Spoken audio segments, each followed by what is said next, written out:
गए। भगवान केवट के रूप में नदी पार लगा दिया और किनारे पे छोड़ के अब सुदामा जी कहने लगे, भैया केवट, अरे ये तो बताओ द्वारका नगरी कितनी दूर है?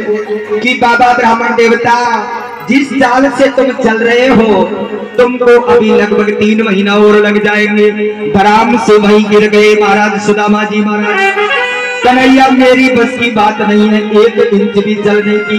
वहीं नींद आ गई तो महाराज मेरे भगवान ने सुदामा जी को उठाया और द्वारका के द्वार पे ले जाके छोड़ दिया।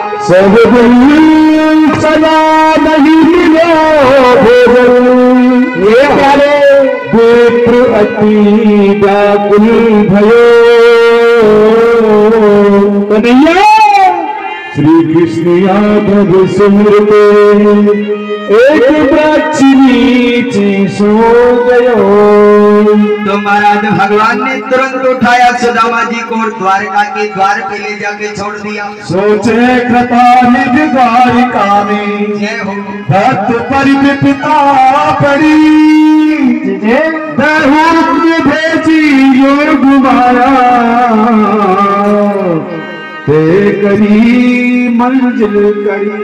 आज जैसे ही सुदामा जी ने देखा द्वारका नगरी के दर्शन करके और दोनों द्वारपाल जय विजय खड़े हैं, कहने लगे, अरे द्वारपालो, अरे भैया ये कौन सी नगरी है?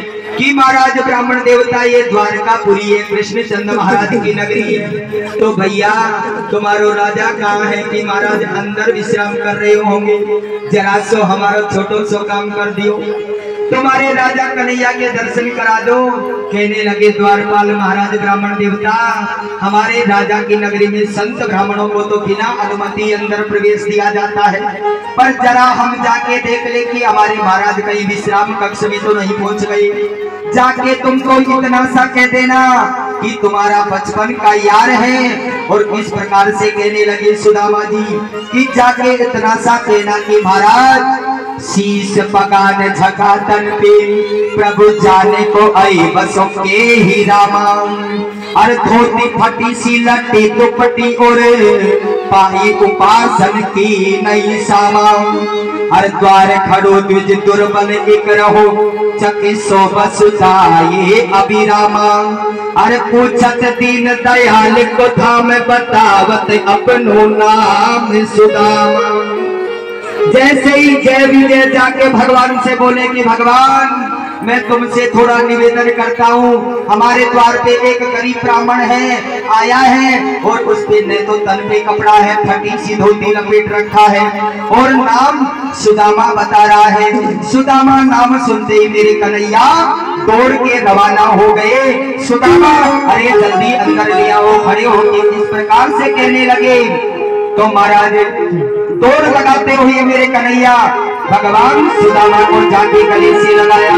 तो महाराज सारे द्वारपाल मगन हो गए दर्शन पाके और कन्हैया लेके अपने महल में आ गए। महाराज जैसे ही महल में आके अपने आसन पे बिठाया और महाराज भगवान आज सुदामा जी का पूजन करने लगे कि देख सुदामा की दीन दशा करुणा करके करुणा निधि रोए, पानी परात को हाथ छुयो नहीं नैनन के जल से पग धोए। भगवान कन्हैया ने जैसे ही सुदामा जी का पूजन किया तो आज प्रेम आंसुओं की धार बहने लग गई। तो महाराज कहने लगे, हे सुदामा जी महाराज, अरे आज तेरी हालत देख के मेरे अंदर से जो बचपन का प्रेम रस की धार बह रही है। कहने लगे कन्हैया, भैया सुदामा, अरे ये बता तो सही तेरे हाल ये बेहाल क्यों हो गए? अरे आज तक तुझे मेरी याद नहीं आई, जैसे आज याद किया है पहले क्यों नहीं आया? इस प्रकार से कहने लगे कन्हैया। सुदामा, हर बता मेरे यार सुदामा रे, तो घने दिनन में आयो बता हर सुदामा रे, तो घने दिनन में आयो